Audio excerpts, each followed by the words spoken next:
आज ये ओपन परिचर्चा, एक खुली चर्चा हमारे साथी नरेश वाल्मीकि जी के माध्यम से आज ये रखी गई और हमें ऐसा महसूस हुआ कि इस चर्चा में जो हमारे साथी आ रहे हैं अलग अलग इलाकों से, उसके साथ हमें अपने जो साथी हैं, माननीय साथी हैं DS बिंद्रा साहब, जिन्होंने एक महान पहल करके बताई, अमित मेहरोल जी जो उनके सहयोगी हैं, इन साथियों को भी बुला करके एक इंट्रोडक्शन करवाना चाहिए और इनको एक सम्मान देना चाहिए, जिससे कि समाज में एक मैसेज जाए कि जो लोग समाज के उन लोगों को, उन तबकों को जो कमज़ोर तबके हैं और जो लोकतांत्रिक तरीके से संवैधानिक दायरे में अपनी दुख तकलीफ़ों को सरकार तक पहुंचाने के लिए आंदोलन कर रहे हैं, उनकी बात सुनी जानी चाहिए और वो अपने आंदोलन को मजबूती से चला सकें। उनके लिए चाय पानी रोटी की व्यवस्था हो, वो दूसरे लोग सामने आए जो ताकतवर लोग हैं, कि जब तक संवैधानिक दायरे में हर आदमी को बराबर का अधिकार नहीं मिलेगा, न्याय नहीं मिलेगा, इंसाफ नहीं मिलेगा, तब तक एक देश एक महान देश नहीं बन सकता। डॉक्टर अंबेडकर ने जब 26 नवंबर 1949 को, जो अभी गई है नवंबर की 26 तारीख, जिसको संविधान दिवस के रूप में माना जाता है, उस दिन जब देश को जब संविधान उन्होंने भेंट किया तो उन्होंने अपने ऐतिहासिक भाषण में कहा कि संविधान कोई ना अच्छा होता है ना बुरा होता है, उसको लागू करने वाले लोग, उसको इम्प्लीमेंट में लाने वाले लोग, वो अच्छे और बुरे होते हैं। एक अच्छा आदमी, उसको खराब कानून भी मिल जाए तो उसको अच्छी तरीके से लागू करेगा, और एक बुरा आदमी, उसको दुनिया का बेहतरीन से बेहतरीन संविधान दे दो, वो उसको भी गलत तरीके से इस्तेमाल करेगा। ये 26 नवंबर को मैं जंतर मंतर पे था और 2 बड़े आंदोलन उस दिन घोषित थे। एक, देश की तमाम ट्रेड यूनियनों ने, जो बड़ी ट्रेड यूनियन है, उन्होंने भारत बंद का ऐलान करके जंतर मंतर पे मजदूरों को बुलाया, उनका कॉल दी थी कि यहां पर आकर के जंतर मंतर पे लोकतांत्रिक तरीके से अपनी बात सरकार तक पहुंचाएंगे, ज्ञापन देंगे, अपना विरोध करेंगे। और दूसरा, इस देश के अन्नदाता किसानों ने दिल्ली जंतर मंतर पे आके अपनी बात कहनी चाहिए। मगर दुख की बात, संविधान दिवस के दिन 26 नवंबर को इस 2 पिल्लर, जो भारत के पिल्लर हैं, शहीद आजम भगत सिंह ने कहा था कि इस देश के 2 ही आधार हैं रीढ़ की हड्डी, एक मजदूर एक किसान, और वही दोनों तकलीफ में हैं और अपनी बात कहना चाहते थे लोकतांत्रिक तरीके से, जंतर मंतर पे आके अपनी बात कहना चाहते थे, और उन दोनों को ही इस सरकार ने परमिशन नहीं दी। और वो पूरा का पूरा जंतर मंतर और पूरा नई दिल्ली का इलाका ऐसे पुलिस और अर्धसैनिक बलों से पटा पड़ा था जैसे कि ये भारत और पाकिस्तान की कोई सीमा हो। दोस्तों, ये जो चर्चा आपने अभी रखी है, इस चर्चा में मुख्य बात यह भी है कि हम जो यहां पर उपस्थित हैं, समाज के सबसे कमजोर तबके में से हैं, जिनका 5000 सालों से इस देश की तमाम अलग अलग व्यवस्थाएं शोषण करती रहीं। और हमें लगा था 26 जनवरी 1950 को, जब बाबा साहब को महसूस हुआ था कि आज इस देश से मनुवाद का खात्मा होके एक संविधान लागू हुआ है, ये देश गणतंत्र बना है, इसका अपना एक संविधान आया है। उस दिन बाबा साहब को ये लगा था कि शायद मेरे लोगों को अब इस देश की मुख्य धारा से आने वाली सरकारें जोड़ेंगी। इस देश से हर तरह का भेदभाव खत्म होगा, इस देश से जो आर्थिक गैर बराबरी है वो खत्म होगी, और इस देश में जो मेरा तबका है, कमजोर तबका है, उसको बेहतर शिक्षा मिलेगी और इनको भी सामान्य नागरिकों के बराबर इनको स्थान दिया जाएगा। लेकिन आज 70-75 साल बाद, आजादी के 72-73 साल बाद, भारत के गणराज्य बनने के 70-60 साल बाद, 65-68 साल बाद, क्या इस देश से जाति व्यवस्था खत्म हुई है? क्या कोई साथी बताएं, अलग अलग राज्यों से हैं, जाति व्यवस्था खत्म हुई है क्या? क्या इस देश से आर्थिक गैर बराबरी खत्म हुई है क्या? तो ये जो परिचर्चा है आपकी, इस देश के अंदर जाति व्यवस्था को पिछले 70 साल में और ज्यादा मजबूत किया गया है। एक नारा कांग्रेस का था, बहुत वर्षों पहले, मैं छोटा था, ना जात पे ना पात पे मोहर लगेगी हाथ पे। कई साथियों को याद होगा जो पुराने साथी हैं, मगर मोहर तो लगती रही हाथ पे, मगर वो जात खत्म नहीं हुई। अगर इस देश में माननीय विश्वनाथ प्रताप सिंह जनता दल का मूवमेंट चला के, जनता दल को खड़ी करके, अगर इस देश में जनता दल की सरकार नहीं बनती 1979 में, तो इस देश के जो अनुसूचित जाति जनजाति हैं उनको SC/ST एक्ट भी नहीं मिलता। कांग्रेस ने नहीं दिया आपको SC/ST एक्ट, किसी विपक्षी दलों ने नहीं कहा था कि इनको SC/ST एक्ट दो।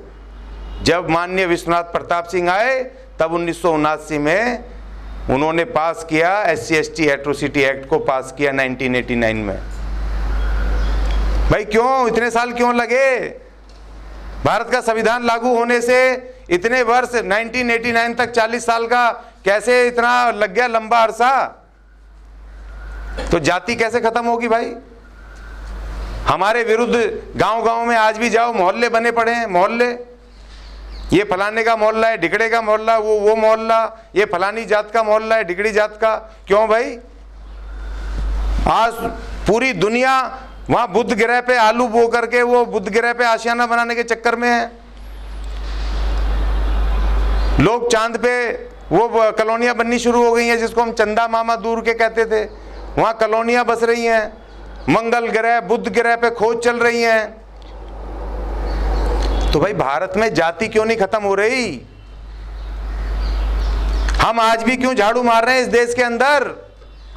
हम इस देश के अंदर आज भी जातियों से क्यों पूछे जाते हैं?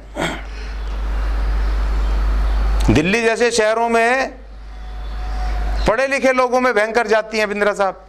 पढ़े लिखे लोगों में ऐसा लगता था कि शायद लोग पढ़ लिख करके आगे बढ़ेंगे, हर जाति के लोग, तो शायद जाति व्यवस्था टूटेगी।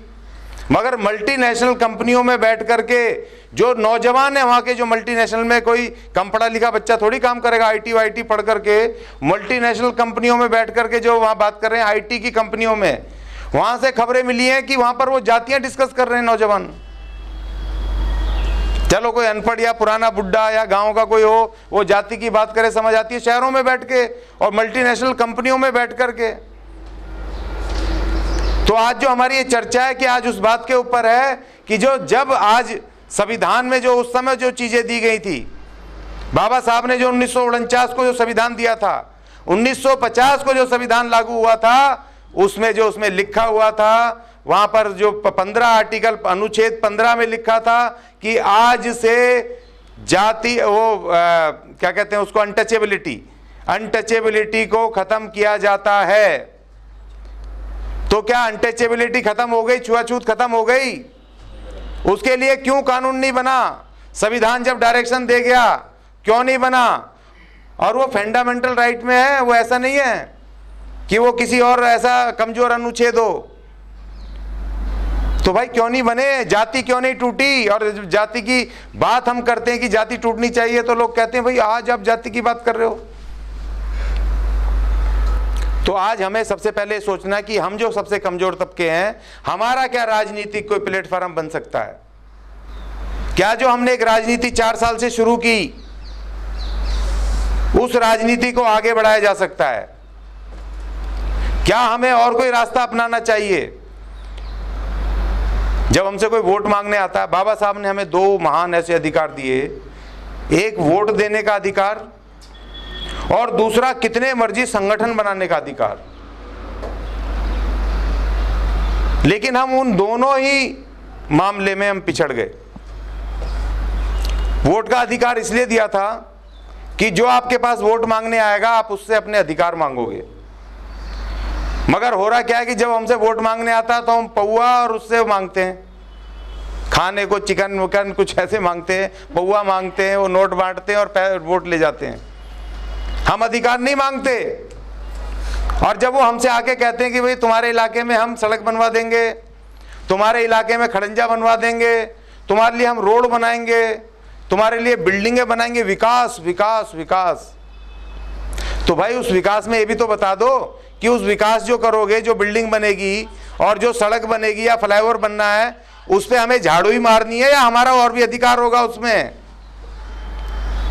वो जो तुम बिल्डिंगें बना बना के पूंजीपतियों को दोगे, वो जो देश का आप जो इंफ्रास्ट्रक्चर बना हुआ था, जो देश ने कमाया था, रेलवे कमाई थी, जो अंग्रेज दे गए थे, उसको बेहतर करने से तो गए और उसको बेचने लग गए। लाला को बेच रहे हो, एयरपोर्ट जो बचे एयरपोर्ट तक बेच रहे हो, जहाज तो बेच रहे हो, एयरपोर्ट भी बेच रहे हो।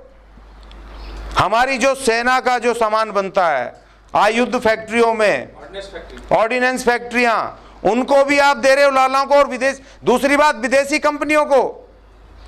अगर एक आदमी ने वहां पर कोई नारा लगा दिया किसान उसमें, तो उसको कह रहे हैं जी ये तो आतंकवादी हैं, और तुम अपनी सेना का असला, जिससे हमारी सेना लड़ती है, हमें सुरक्षित करती है, दुश्मन से सामने लोहा लेती है, तुम हमारा वो हथियार जो गोला बारूद है वो विदेशी कंपनी को दे रहे हैं। हो सकता है उसमें वो बारूद की जगह रेत मिला दे, हमारे तो फेल हो जाएंगे वहां पर। वो दुश्मन से मिल जाए, दूसरी वहां से कंट्रियों से मिल जाए, वो हमें नकली हथियार बना के दे दे, गोला बारूद दे दे, तब आपको उसमें ना तो देशद्रोह दिखाई देता है, ना आपको उसमें कोई आतंकवादी दिखाई देता है, क्योंकि आप जो महान राष्ट्रवादी बने फिर रहे हो, आप दे रहे हो उनको ठेका। इस देश के उद्योग में आज 75 साल बाद, इस देश के उद्योगों में, इस देश की भूमि में, धरती में, इस देश के अर्थ में, इस देश की शिक्षा में, भाई हमारा हिस्सा कहां है? और हम आज तक हमें कितने लोगों को दिया आपने? हमें बताओ, ये बताओ। किसी ने पूछा, हमारे किसी साथी ने, किसी प्रतिनिधि से, किसी पॉलिटिकल पार्टी से? हमारा हर साल SC ST स्पेशल कंपोनेंट का फंड आता है बजट में, राज्य सरकारों के पास भी, वो भी एलोकेट करती है हर साल अपने बजट में, और सेंट्रल गवर्नमेंट भी करती है। जब हमसे पॉलिटिकल पार्टियां वोट मांगने आती हैं, कभी आपने पूछा अपने उस जो कैंडिडेट है, बीजेपी, कांग्रेस या आम आदमी पार्टी या जो भी आपके राज्य में पार्टी होगी जो लड़ने आती है, जो जीतने वाला है, कि भाई नाली खड़ंजे तो ठीक है, ये तो सबके लिए हैं, ये बताओ जो हमारे SC ST के बारे में भी आपको कुछ जानकारी है? हमारे भी कानूनों के बारे में आपको पता है? हमारी आवाज आप कैसे उठाओगे जब आपको पता ही नहीं होगा? हमारा फंड भी हमें बांटोगे? हजारों करोड़ का फंड हर साल वापस चला जाता है। वापस क्या, उसको किसी और मद में खर्च कर देते, हमें पता ही नहीं, हम सो रहे हैं। कभी पूछा आपने? तो ये चर्चा इस बात के लिए है कि आप अलग अलग से जो राज्यों से जो हमारे प्रतिनिधि वहां पर अलग अलग संगठनों में काम कर रहे हो, आप वहां पर रीढ़ की हड्डी हो, वहां पर आप उनको, अपने समाज को, लोगों को जागरूक कर सकते हो। शिक्षा बेच दी इन्होंने। देखिए मनुवाद का पहला, सबसे पहला क्या आक्रमण था? मनुवाद ने सबसे पहले जब हमें गुलाम बनाया, हमारे जो यहाँ के मूल निवासी थे अनार्यंस, जब उनको छल कपट से मार के जब हमें गुलाम बनाया उन योद्धाओं को, तो सबसे पहले इन्होंने क्या छीनी? शिक्षा, एजुकेशन छीनी। हमारे शंभूक ऋषि को, जो एकमात्र राम राज्य में वो जो बच गए थे और वो चला रहे थे वहां पर आश्रम और अपने बच्चों को पढ़ाते थे, राम ने स्वयं जा करके उसके आश्रम में उसको वहां पर सर काट के उसकी हत्या की। शिक्षा नहीं लेने दी। 5000 साल तक ये कुछ भी लिखते रहे, हमें कुछ भी सुनाते रहे, वो हमारे दिमाग में आज भी भरे जा रहा है। तो क्या हम आज अपने लोगों को बोल के जो हमारी सत्ता, पूर्वजों की सत्ता है, वहां तक पहुंच सकते हैं क्या? और देखिए सवाल इस बात का है कि इस एक विचार गोष्ठी से क्रांति नहीं आ जाएगी। हो सकता है बहुत सारे लोगों को ना पल्ले पड़े, ना समझ आए, वो समझना भी ना चाहें, क्योंकि अब नई चीजें आ रही हैं तो उनके दिमाग में टकराव हो कि भाई हम तो इस तरह राजनीति करते हैं, ऐसे संगठन चलाते हैं, एक ये नई विचार आ रहा है, इस तरह ना भी हो। तो हमने तो भैया अपने आप को हमने शेर नहीं बनाया, हमने तो टपका बना लिया अपने आप को, टपका, राजनीतिक टपका। एक कहावत है ना कि इतना शेर का डर नहीं है जितना टपके का डर है।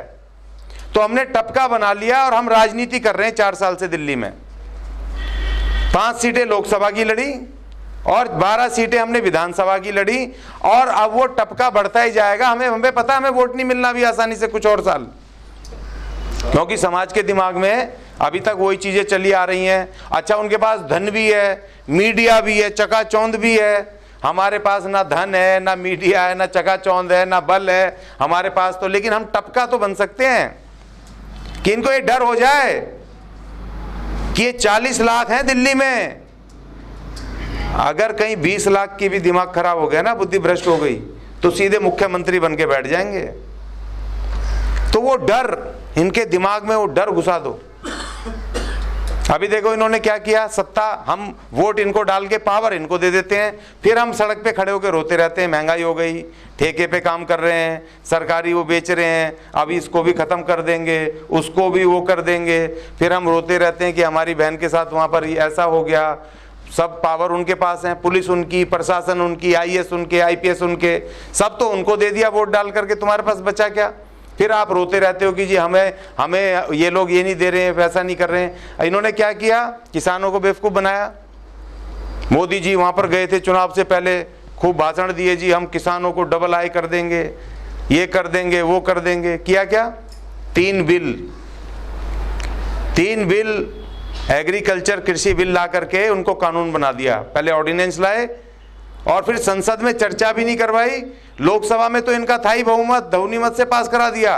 राज्यसभा में इनका बहुमत नहीं था, तो गैर लोकतांत्रिक तरीके से इन्होंने जो विपक्ष के लोग थे उनको उठा के बाहर डाल के, और वहां पर मेजोरिटी के, देखिए जहां जितनी वहां पर प्रेजेंस होगी ना, उतने उसी का बहुमत नापा जाता है, वहां पर उस तरह से वो काउंट होता है। और वहां पे अपना सबको बाहर करके, विपक्ष को अपना वहां पर वो करके बहुमत और पास कर लिया। और वो 3 बिल क्या, मैं शॉर्टकट में बता देता हूं, आपको पता होना चाहिए, क्योंकि उससे हमें तकलीफ होने वाली है सबसे ज्यादा। ये मत समझना जो किसान वहां बैठ के लड़ रहा है वो सिर्फ अपने लिए लड़ रहा है, वो हमारे लिए भी लड़ रहा है। क्योंकि अल्टीमेटली जो महंगाई की वो मार लगने वाली है ना, खरीद रहे हो ना 60 रुपए किलो आलू, भाई खरीद रहे हो ना 60 रुपए किलो आलू, 80 रुपए किलो प्याज और 100 रुपए किलो टमाटर खरीद रहे हो ना, वो इन बिलों की वजह से। ये तो खाली एक वो भर है, छोटी सी एक पिक्चर है, टेलर भर है। ये तो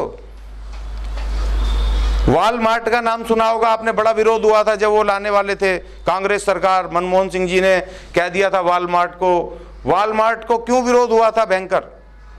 वो एक महान राक्षस है, जो डर अभी किसान बता रहे हैं ना,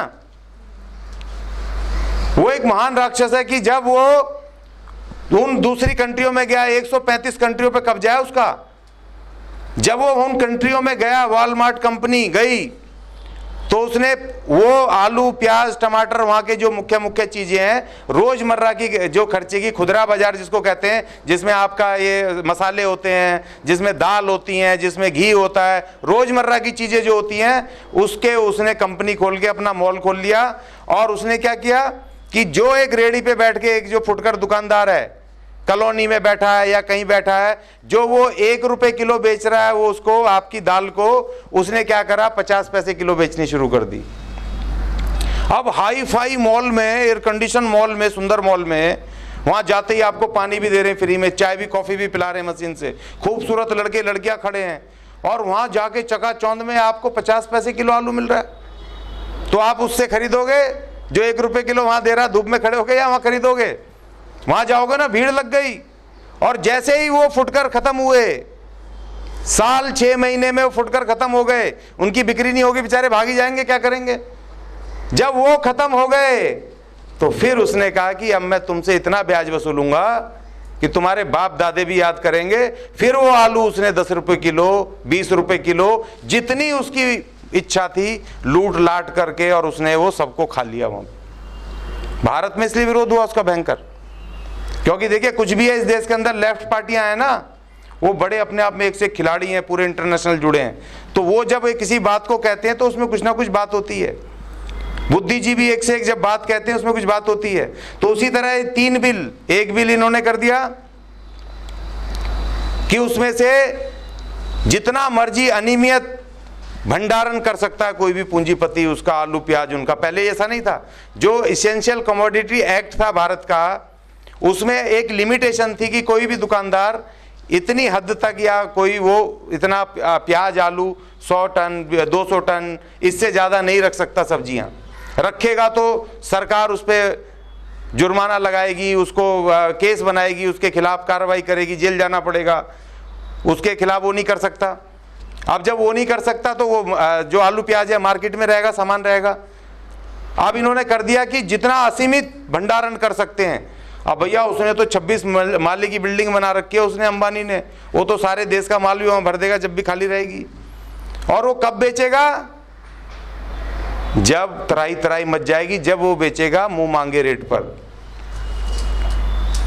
एक तो उसके एक खतरा है। दूसरा, इन्होंने जो एक मिनिमम सपोर्ट प्राइस होता है, सरकार मजदूरों के लिए था मिनिमम वेजेस, जो बाबा साहब बना के गए थे, मिनिमम वेजेस एक्ट 1948, और इनके लिए होता है किसानों की फसल का सरकार तय करती है मिनिमम सपोर्ट प्राइस। उसमें ये होता है कि इनका खाद का, बिजली का, पानी का, लेबर का, वो सब कितना लगा, वो सब मिला करके उसको लगा के थोड़ा सा प्रॉफिट 20% जोड़ के, जिससे कि इनका साल चला जाए, उसको जोड़ के सरकार तय करती थी कि इससे कम ये इन किसानों को कोई खरीद नहीं करेगा।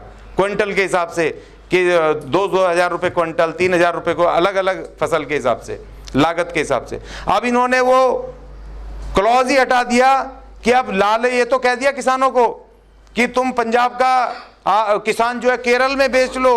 मतलब उनको सपने दिखा रहे हैं मूर्ख बना करके।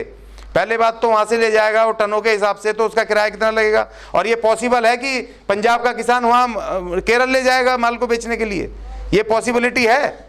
और दूसरी बात, वहां जाकर के उसको रेट मिलेगा मुंह मांगा, ये पॉसिबिलिटी है। सरकार खरीद नहीं करेगी, मिनिमम सपोर्ट प्राइस खत्म कर दिया, और निजी आदमी खरीदेगा जिसके ऊपर कोई कानून नहीं है, कोई बंदिश नहीं है।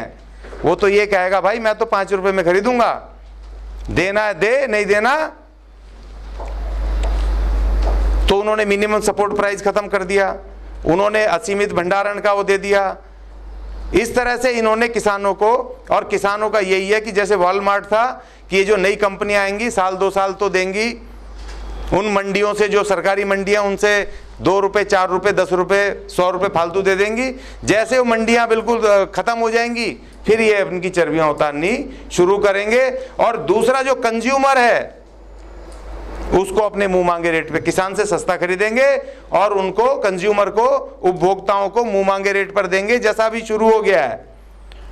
और भैया 60 रुपए खरीदना, वो भी मैं अपने समाज की बात करूं भाई, वो तो ठेकेदारी में कहीं 5,000 रुपए मिल रहे हैं, कहीं 4,000 रुपए मिल रहे हैं, ऐसे ही मिल रहे हैं ना जी।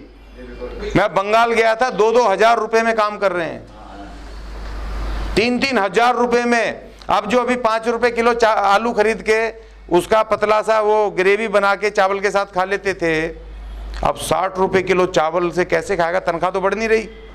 रोजगार इन्होंने और खत्म कर दिए, और उनको नगर निगमों को और प्राइवेट करे जा रहे हैं।